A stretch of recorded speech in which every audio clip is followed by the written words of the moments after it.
The God of the Bible cannot be against abortion. That is the premise of this short video.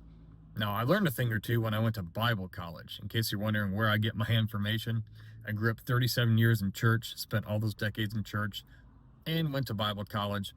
And when you start learning so much about the Bible, you start to see a lot of inconsistencies that are often just shucked away or passed off or justified or excuses made.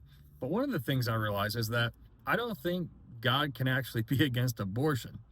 Now, what a lot of Christians here in America would say nowadays in the modern day is that God loves children, that children are precious to God, life is precious.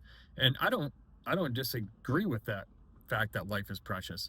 I just don't know that the Christian version of God sees it that way. I think it's a way that people like to see it.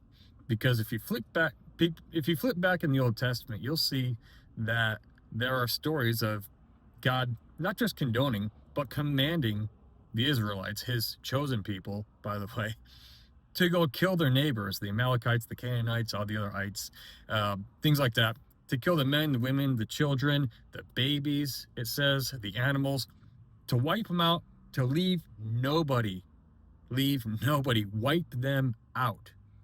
And if you think about it, it wasn't like it was sniper fire or lethal injection. Back then, they killed people with swords and knives and clubs and machetes and spears. It was barbaric. And I don't know how the God of the Bible can say that people can claim that the God of the Bible loves children and is against abortion when at the same time he literally commanded his quote chosen people to go kill their neighbors and their babies. And a lot of people say, well, Brian, this is New Testament now. Jesus came and makes it all different. Well, that's a problem because the Old Testament God is the same God as the New Testament God. That's like saying, Adolf Hitler killed all those millions of people in the 1930s and 40s and wrote Mein Kampf. But hey, if he would have survived World War II, he would have written a new book about how we should all love each other. And we'll just focus on that one and just kind of forget what he did all those decades ago. You would be absolutely insane to do that, to dismiss what this person did in the past.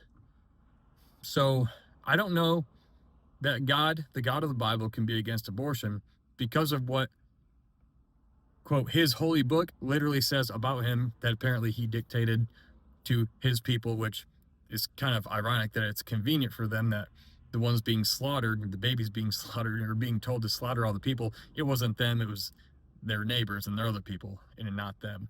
So I don't know that the God of the Bible can be against abortion. What do you say?